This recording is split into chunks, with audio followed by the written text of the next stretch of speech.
दिन में तू ना हो वो दिन ही नहीं, जिस जीवन में तू ना वो जीवन नहीं। दानियेल नबी के पुस्तक पहला अध्याय का 8वें वचन।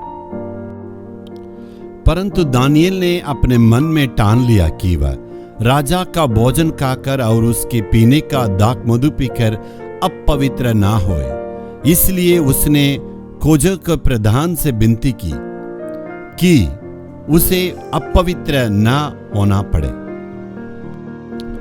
इस संदेश में जाने के पहले हमें इस वचन की भूमिका को अच्छी तरह से जानना पड़ेगा।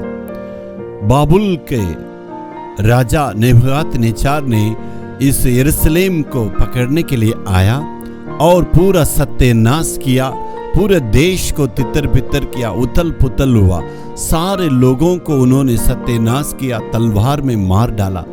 इस प्रकार पूरे यरूशलेम को उन्होंने सत्यानाश किया।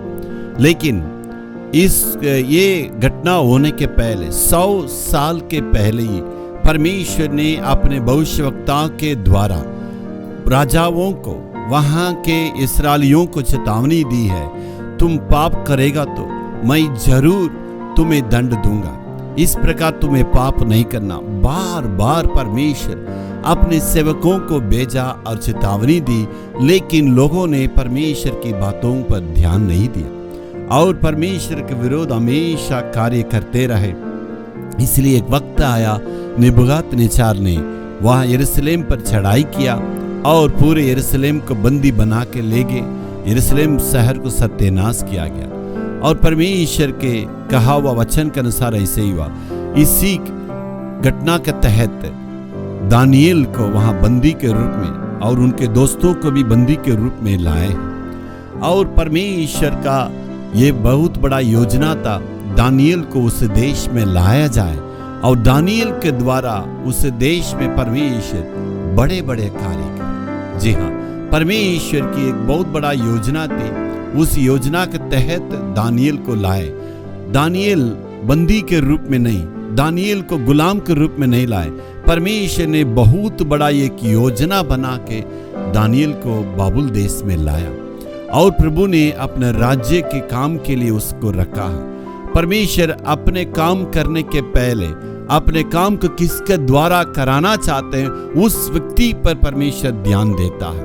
वैसे ही परमेश्वर ने दानियेल को वहां पर उस देश में ध्यान दिया ताकि अपने योजना से बढ़कर परमेश्वर का दास के लिए प्रभु बहुत समय दिए और उस पर सुरक्षित रखने के लिए चाहते थे। इसलिए दानियेल के साथ प्रभु रहा। जी हाँ मेरे प्यारों, आप जहां कहीं भी रहे, आप कुछ भी कार्य करें, लेकिन परमेश्वर की इच्छा के अनुसार परमेश्वर का राज्य के लिए कार्य करेंगे तो परमेश्वर आपको किसी न किसी ढंग से सुरक्षित रखेंगे।